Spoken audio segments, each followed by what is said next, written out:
When you come to Fitzroy Island, you'll find more than beautiful tropical rainforests, panoramic views and white sandy beaches. You'll find some pretty dynamic environmental projects at play as well, including the Turtle Rehabilitation Centre.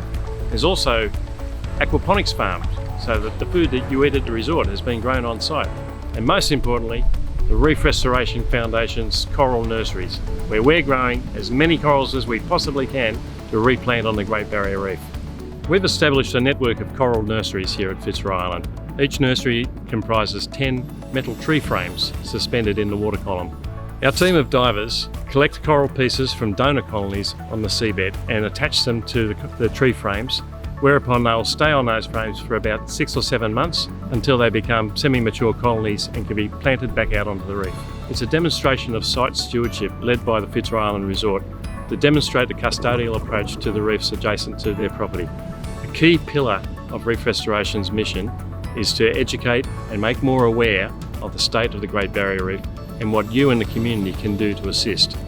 And it's only through having visitors come to the island that we're able to get our message across and to demonstrate that something can be done and something very positive is being done.